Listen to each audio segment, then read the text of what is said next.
Levels Production. Slam Records. HKD boss, now not time for relax. BTK, serious thing, we not play. HK, yeah, me give thanks. Look who represent na mageto youth. Mukana wata wana uwani kwe food. Konstanga tane nguba techi batalu. Yo wata, mageto youth titende ila fiedu yana. Ntanga tane nguba techi try suramba.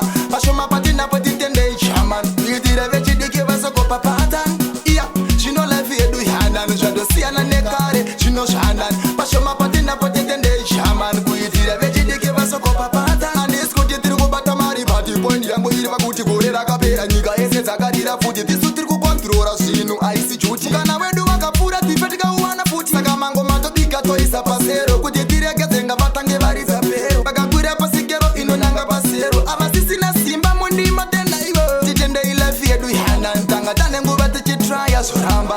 Pasho mapati na pati tende shaman. Yutire vechi dike vasoko papatan. Yeah, shino la fiedu yana. Nujado siya na nekare, shino shanan. Pasho mapati na pati tende shaman. Kuyutire vechi dike vasoko papatan. Eyo shino motimba asibata pakure. Baba kashika iwa isunga tipa fure. Kumberi ndo kwa tananga musatarise shure. Baba kafaranga tipa fure. Yeah, Afrika yuti teni tabu wesa ngonyora chunira kapenga budisa. Kanisa mire izo zondo shino tikutisa. Ngati pinde pacho panenge pachinzi papisa. Pitika ibika sitende ila fiedu yana. Ntanga tane nguba tichi try suramba.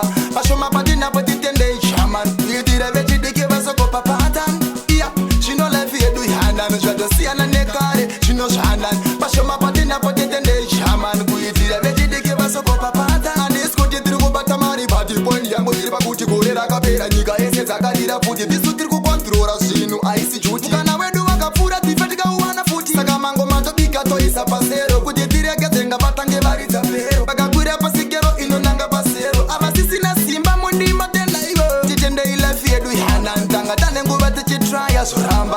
Pasho mapati na pati tende shaman. Yutire vechi dike vasoko papatan. Yeah, shino la fiedu yana. Nujado siya na nekare, shino shanan. Pasho mapati na pati tende shaman. Kuyutire vechi dike vasoko papatan. Yeah, me give thanks. Lugu represent na mageto youth. Mukana wata wana uwani kwe foot. Konstanga tane nguba techi batalus.